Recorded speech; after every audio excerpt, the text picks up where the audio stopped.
Hello, this is Pauline Jennings. Welcome to Musician Talk.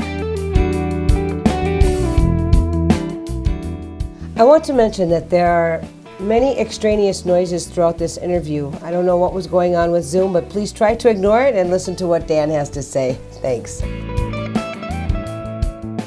My guest this week on Musician Talk is Dan Kallman.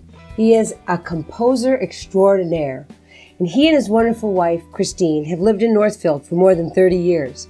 They have two beautiful daughters, Brittany and Laurel, and one grandson. Dan received his musical training at Luther College in Decorah, Iowa, and the University of Minnesota. His compositions for orchestra, winds, and choir are widely published and have been performed across North America, Europe, and East Asia.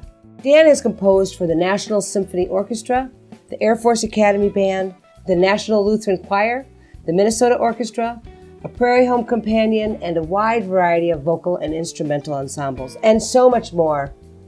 Here in Northfield, his piece, Messiah, Prince of Peace, a meditation for orchestra, has been used repeatedly to open the nationally broadcast St. Olaf Christmas Festival, and he conducts the Bethel Adult Choir. It's time to meet Dan Kallman. Welcome, Dan. How are you doing? I'm very well, thank you. Thank you so much for joining me here on Musician Talk. Because these are such strange times, I'm wondering how you're doing getting through this, what you've been doing.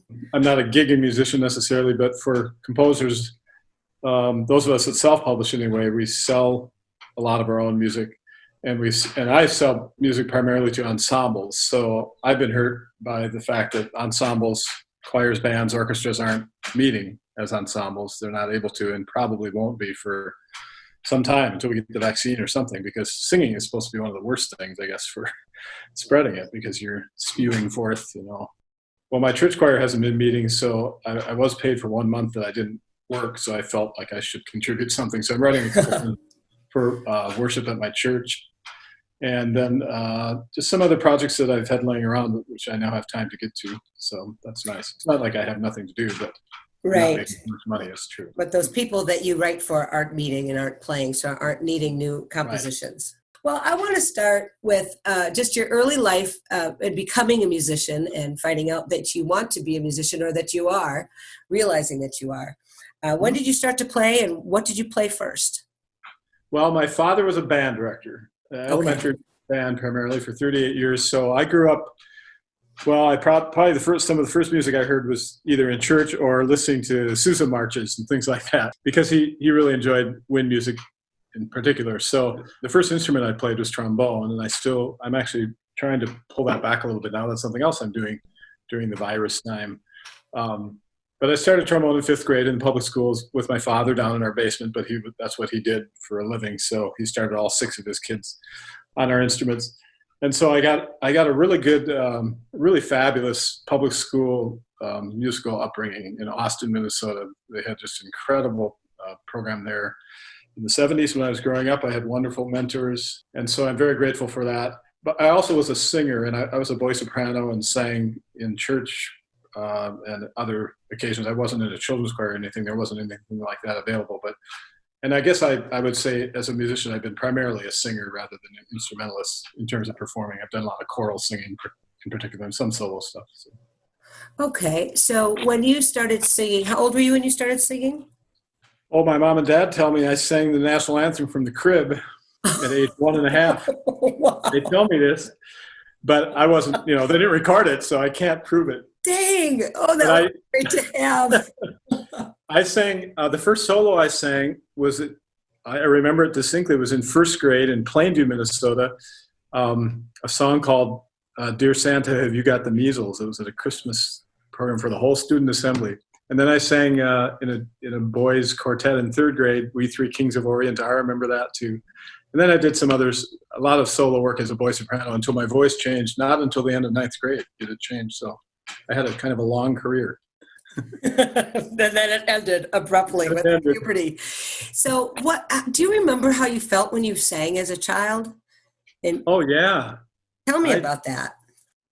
I don't know if it was my voice itself and the fact that I was able to, give people enjoyment through it. It it was just wonderful to know that music could reach people, and music that I, was gifted to create could actually reach into people's hearts. And, I've been a lover of children's voices since then. My favorite music I write is for children's choirs. I do distinctly remember the mystery and the miracle of music, and how just the music itself, how powerful it was to reach people, and people would cry and things like that. And it's just great.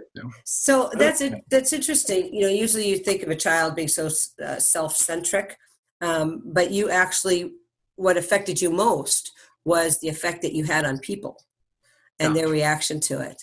I know when I started singing, it would fill me up. I would just love to do it, even if there wasn't an audience. Yeah, there was something about just using your voice and your whole physical mechanism to create something non-physical, something artistic, aesthetically pleasing. Yeah. Yeah, right, exactly.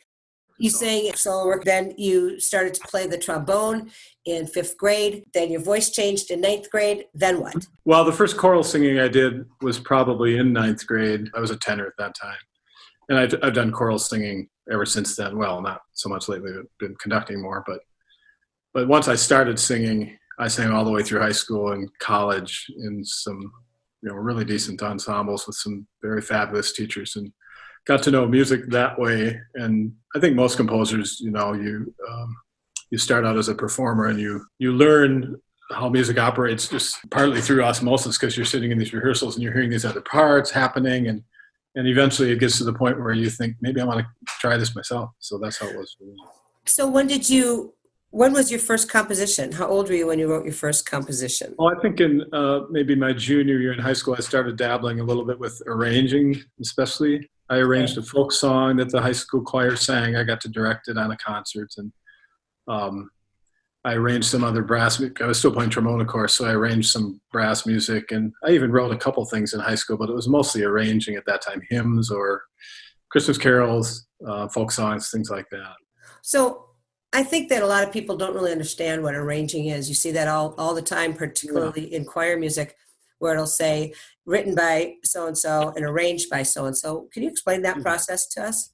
If you hear a popular hymn like Amazing Grace and you just have the tune and the text, that's the actual composition that John Newton, in this case, wrote.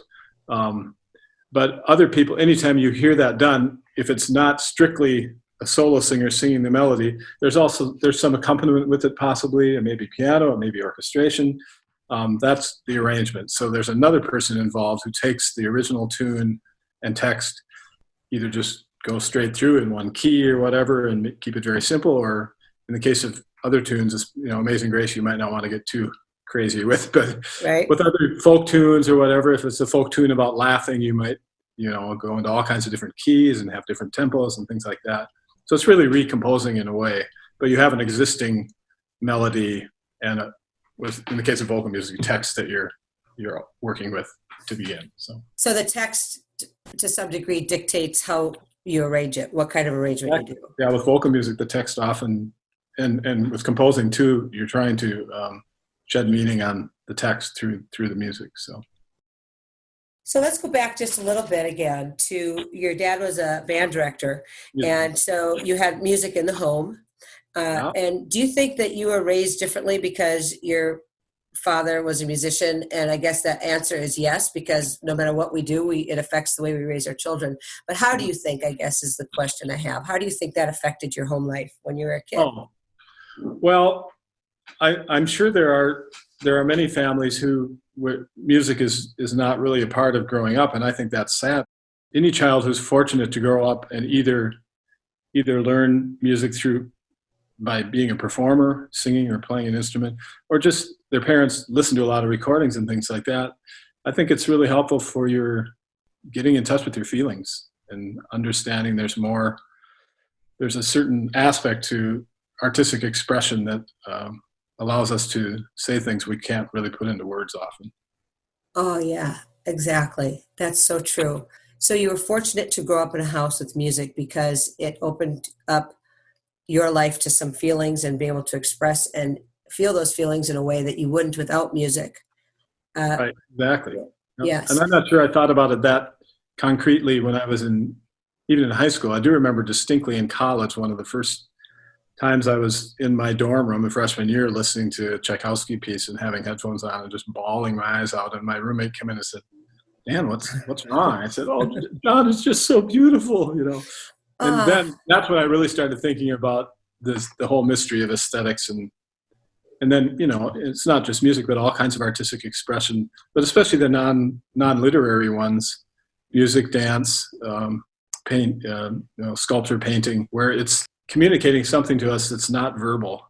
And that's still a mystery to me how that works, but our brains have evolved in such a way that we need this, and that's why it came out of, you know, our primitive ancestors. The first person to sing probably was a mother who may have, you know, lost a child or something and was just in agony and moaning about it. And you know, when we had finally developed to the point where we felt empathy and sadness and grief and, you know, all the other feelings we were fortunate to have as human beings.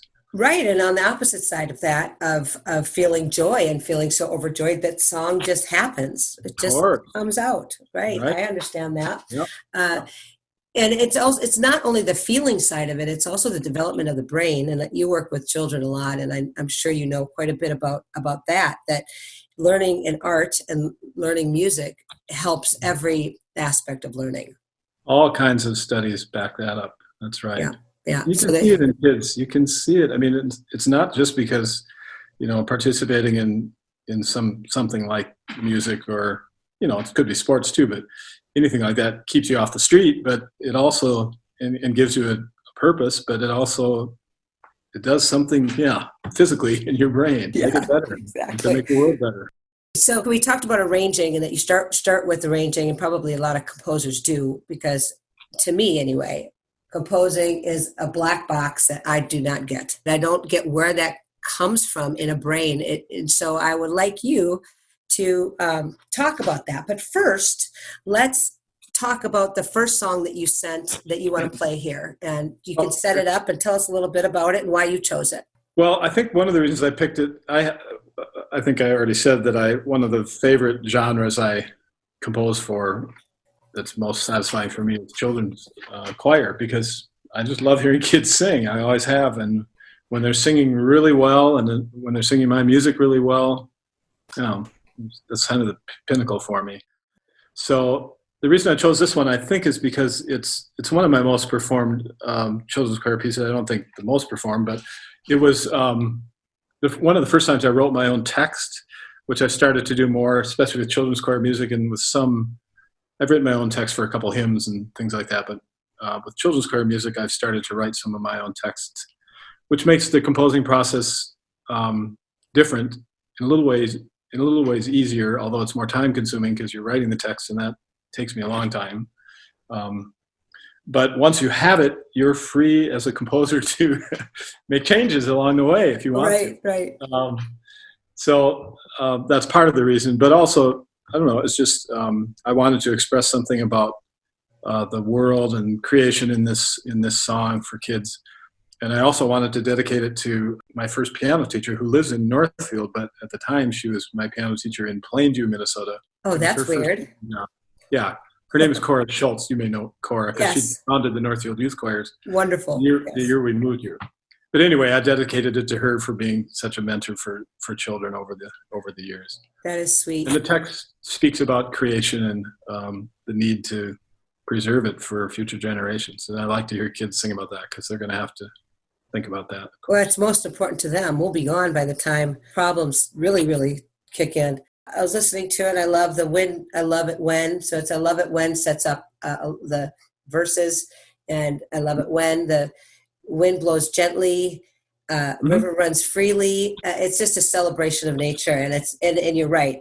It's most, I believe, effective to hear children singing about that. So let's listen to it.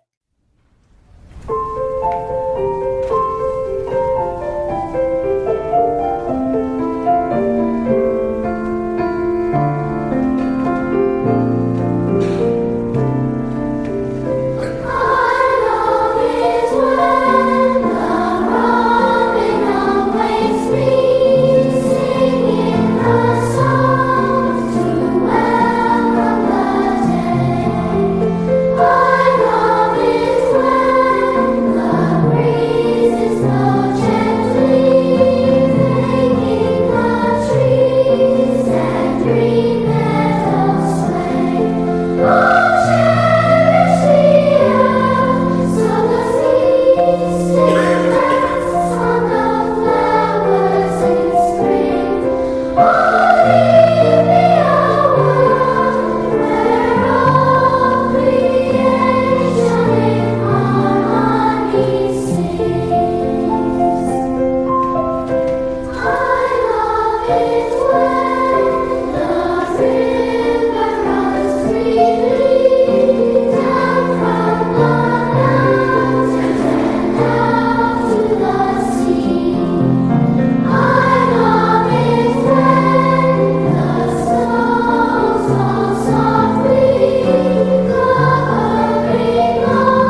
Dan, that's beautiful. I love it. I love hearing those kids sing. What choir sang that in this recording? I think it was a choir in Rochester, Minnesota. They have a Okay. fine program, youth choir program down there with 4 different choirs. So I think it was their youngest choir. When choirs do your music, sometimes you're conducting and sometimes it's their own conductor. Right. Yeah. And I have no strong preference either way. If the conductor is competent, which in most cases they are very competent, and this conductor in Rochester has done several of my things. And so I'm happy to hand things off to her. So I talked about composing being a black box to me. So I want you to talk a little bit about your process of composing, particularly because you compose things for children's choir, and then you'll compose a whole orchestral piece for a full orchestra, and those are to me seem like 2 different talents. So how do you approach them? Yeah, those are 2 good examples, I think, because they're so contrasting, like you say. With vocal music, I almost always begin with the text. If I have the luxury of time, I love to memorize the text and just have it in my head for, a couple of weeks or longer if I don't have to worry about a deadline right away.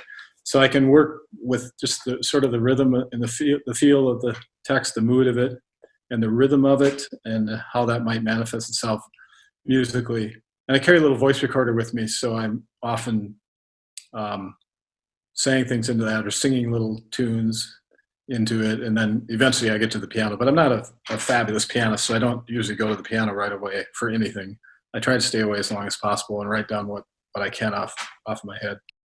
What you just said floors me. So you just take it's just in your head, and then you put it on the paper. You don't sit at a piano first necessarily. It's all here in your head. It's not all there. I can't Sure. say that. Okay. It is all there for people like Mozart and Leonard Bernstein and a few others. But most of us, even really well-known composers, will say that it's like writing a paper. I try to get a draft down, or at least a portion of one. And then I eventually go to the piano and work out the details. And that's very time-consuming sometimes. Deciding all the key changes and things like that, or how to vary the accompaniment on different verses or something depending on the text. That often takes a while and is a matter of many drafts and sketches to go through before I finally get something I want to keep. How is that then different from doing a whole orchestral piece, from a choir piece to orchestral piece? Yeah, well, that's a different process just because, writing for orchestra, of course, there's just millions, an infinite number of choices to be made about instrumentation, who's going to play what, when, and who's not going to play, and all those things. So you just conceive of things very differently because you have a lot more choices to make, I guess, overall than writing a children's choir piece, especially. Some choral music can be fairly complex, of course, too. For me, a lot of it is starts, I guess I focus more on rhythm sometimes than actual melody or pitches. Kind of hard to explain it. Very hard to explain it. I bet. Yeah. Well, that's why it's a black box. If you could explain it, maybe we could all do it. Right. Yeah. And most composers have trouble explaining it to other composers because we all work differently. Got it. Part of this interview, and we've touched on it a bit, talking about how you were affected as a child, how music affected you and your family. I'd like to look at this in a macro sense of what you think, how music matters, basically, is how I put it. Well, this is an appropriate time to be thinking about it because there's so much music, unfortunately, that's not happening because of the pandemic. And I think, there's the economic side of it, of course, because many of us, in whatever genre we work in as a musician, we're dependent on having people, come to see us perform or come to hear the music we create or whatever. And people are willing to pay to do that, which is a wonderful thing. That shows right there how much it means to people to have music in their life, whether they're a musician, performing musician or not, but just as a listener. And it's hard to put your finger on exactly how it might change society, but I think just the idea of people being able to gather together, either to create it and to focus on bringing something into existence that's beautiful, either for our own sake as performers, but also for an audience, and causing people, like I said before, to be in touch with the emotional side of themselves. I mean, music isn't strictly emotional. There's an intellectual capacity to it, of course, and that's why it's so good for us if we have the good fortune to learn it as we're growing up or whatever, because it does affect our intellect and our brain and how our brain functions. But it also, at least more so for me, affects our ability to feel things. We don't always know what it is we're feeling when we're listening to music, but I think it helps us to realize that we are feeling human beings, and we shouldn't be ashamed of, if a melody or something in music makes us feel like crying out of joy or sadness or something in between, or sometimes both. You don't always know because you can't always put words to it. I just think it makes for a better society and for better people interacting with each other and understanding, we are emotional beings. Now, your wife, Christine, is also a musician. And so your children grew up in a very musical household, and they're all musicians. Tell me how music in your household and raising your daughters in a musical household made you a better parent or changed the way you parented. Just some ideas on how music helps parenting or helps in a household now that you're a parent. Yeah. Oh, well, some of the fondest memories we have in our family, I think, were in the home itself, was when we had, Stevie Wonder on and we were all dancing or something and realizing, this is just amazing. And our girls, as they're growing up, are listening to our music, not just our music. We listen, they listen to stuff that was contemporary when they were growing up too. And they, but that was fun for us to be able to relive some of our musical memories and share them with our kids. And then also because, we had the Northfield Youth Choirs, and they both participated in that, and that was a huge part of their life. They learned all kinds of incredible things about relationships and, non-musical things too, of course, but learning how to sing and how to enjoy music and realizing how powerful music was in their life. And it's still the same for both of them. Neither one of them is performing a lot. Well, one of my daughters is still singing, but she has a child, so not as much as she was. And they're both very avid consumers of music through recordings and attending concerts and things like that. So what a beautiful thing that for all of you to share and have fun doing and just have the joy as a family. Yeah. Sometimes that's hard to find, as you're getting into the nitty gritty of parenting and there's tough times, and that you can turn to music for that joy, to find that joy is a gift. It truly is. Yes. Yeah. And even singing the table grace when our extended families get together and stuff is just a special moment. Singing the table race? Yeah, because we sing it in 4-part harmony, and because it just sort of happens that way. Of course you do. The Jennings household did that too, I think. Yeah, I bet they do. I bet. So, so turning to your second song, which is an orchestral piece, why don't you talked about it a little bit when you're talking about composing, but why don't you set this song up for us a little bit and why you picked this one? Okay. Well, the full piece, it's a 3-movement piece, is called Pura Vida, which is I think it's a Costa Rican expression. It's Spanish for pure life, or it's what they say to greet each other. Pura Vida, have a good life or happy life, something. And so the purpose of this whole composition was to teach sort of non-Western musical styles to kids, because it was a children's audience, or to introduce them to things like the bossa nova and samba and some things like that, because the first movement consists of the work has narration on that movement, talking about the different pieces, different styles of music as they're happening in the orchestra. So I wrote that movement first. The second movement, they had a couple of dancers and they wanted to use them, so I suggested writing a tango, and that's the movement we're going to hear. And then the third movement was a setting of the Mexican hat dance, and they had children from, what was the magnet school up in the cities? This is up in Minneapolis, Orchestra Hall. They had children dancing to it, which was just a beautiful thing. Oh, yes. And so these were mostly Latino kids, and they knew the Mexican hat dance was sort of one of their traditional songs. And so they danced to it, first of all, with sort of a traditional arrangement of it, and then I did a bunch of variations on that tune for the final movement. But Pura Vida was the middle movement, where these 2 tango dancers did a choreographed dance to it. And the name of this is Untengo Nuevo? Yeah, a new tango. A new tango, right. And who is performing it? On this recording, I think it's the St. Olaf Orchestra. Awesome. That's great. because they took it on tour to Spain actually, and a couple of years after I wrote it for the Minnesota Orchestra, Steve Amundsen liked it and took it on tour. Well, that's exciting, isn't it? Yeah, and they're the best, one of the best, probably the best undergraduate orchestra in the country. So I'm always happy to have my music in their hand. Wow, that's great. What a great thing to have that in our town. All right, so let's listen. It has an accordion. You'll hear an accordion solo too. That was the other criteria they wanted to use. So. Do you remember who was that? A student, a St. Olaf student? When the Minnesota Orchestra did it, they hired somebody. I've forgotten her name. I'm ashamed to say she's a freelancer up in the cities. But this recording with St. Olaf Orchestra as a student, Steve had three accordionists in the student body to choose from that year. I remember him telling me that. Well, that's got to be unusual. Two of them were excellent, so he had a really hard time choosing.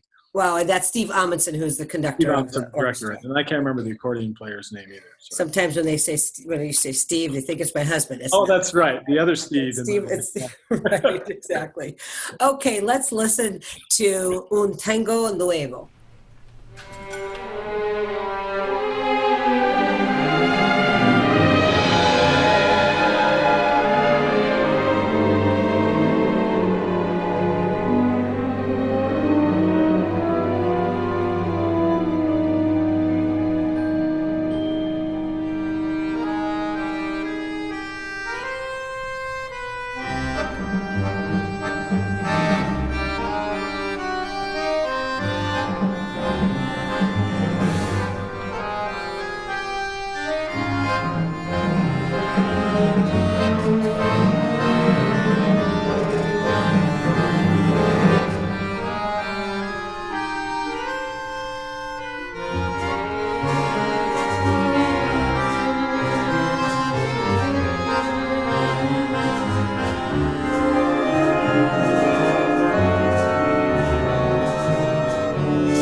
Dan, that was a beautiful, passionate song. I'm going to put it in my listening rotation.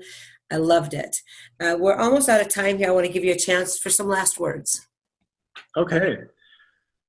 Well, I'll talk just a little bit about one of the things. Occasionally, I'm asked to talk to young composers who are just starting out, or just young musicians in public school settings or even in elementary schools or whatever.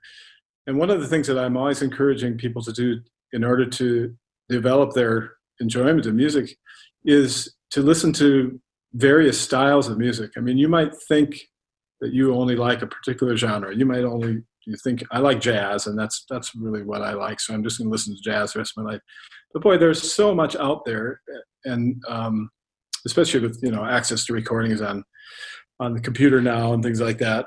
But I just encourage, especially young musicians, but anybody who wants to develop more of a taste for music, to listen to different styles. I mean, you might think you don't like classical music.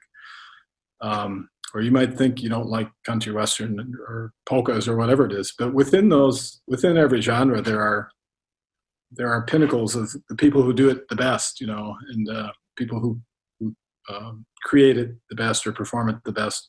And to find those people isn't difficult these days, and it might give you it just increases your palette for understanding music, and you might realize that you like a lot of things that you don't think right now you would like.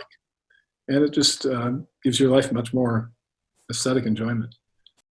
And sometimes you're going to listen to something and go, no, this isn't for me, and that's totally cool. But don't stop your investigation at that point, right?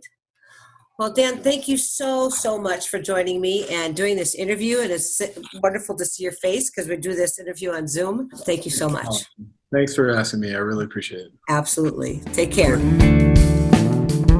Thank you to all of you out there for listening to Musician Talk. Tune in next week and have a terrific evening.